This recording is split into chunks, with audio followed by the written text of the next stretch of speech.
Assalamualaikum dan salam sejahtera. Saya Nur Amirah Hamizah binti Samsul, bernombor matrik 203010. Hari ini saya akan memberikan sedikit tentang rumusan dengan secara ringkasnya mengenai cerita Musang Berjanggut. Untuk kisahnya, filem ini bermula apabila Sultan Alam Shah Bana memerintah negeri Pura Cendana. Baginda dibantu oleh beberapa orang bendahara.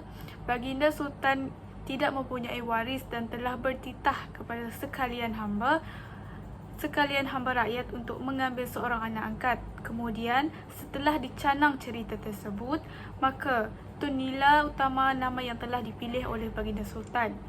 Tanpa membuang masa, Sultan menitahkannya untuk mendirikan rumah tangga. Tun Nila Utama enggan kerana menganggap semua perempuan yang ada di dalam negerinya itu adalah semata-mata betina. Namun begitu, kemudiannya Baginda memberi tempoh 1 tahun kepada Tun Nila Utama pergi keluar mencari isteri. Sehinggalah pada suatu hari, Tun Nila Utama bertemu dengan Puspawangi. Watak Puspawangi ini merupakan watak perempuan yang akan menjadi seorang isteri kepada Tun Nila Utama. Diceritakan kisahnya, Tun Nila Utama ini menghulurkan uncangnya, lalu ibunya mahu memulakan uncang tersebut, tetapi telah dihalang oleh Puspawangi. Lantas Puspawangi mengasingkan campuran bahan tersebut. Dipendekkan cerita, Tun Nila Utama telah menyatakan hasratnya untuk memperisterikan Puspawangi. Akhirnya, persetujuan dicapai antara Tun Nila Utama dengan Puspawangi. Selepas mendirikan rumah tangga, Tun Nila Utama kembali ke Pura Cendana bersama dengan isterinya. Sekian itu sahaja daripada saya mengenai rumusan tentang cerita Musang Berjanggut. Assalamualaikum, saya Najihah binti Muhammad Nasir, bernombor matrik 203306. Hari ini saya akan membuat rumusan berdasarkan filem Antara Dua Derajat.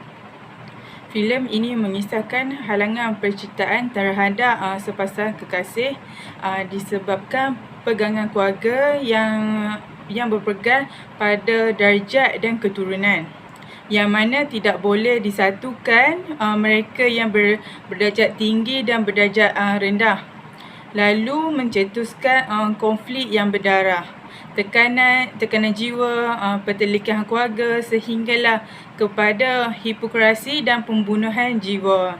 Filem ini menunjukkan tentang ketidakseimbangan sosial dan layanan masyarakat yang berbeza-beza mengikut pangkat dan keturunan. Selain itu, berkonflik dengan orang yang kebanyakan golongan atasan.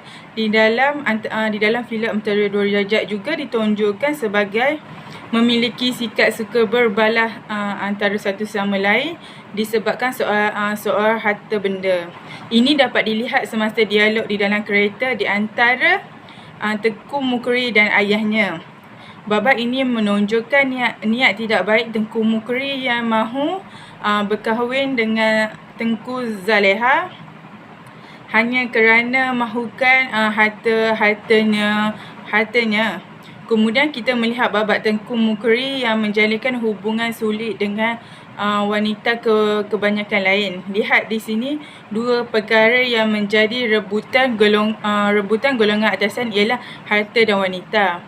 Akhir filem ini kita dapat melihat kemenangan milik orang kebanyakan dan golongan atasan kesemuanya musnah. Tengku Mukri mati, Tengku Hasan ditangkap polis dan Tengku Karim juga dimasukkan ke hospital mental kerana disebabkan tekanan jiwa.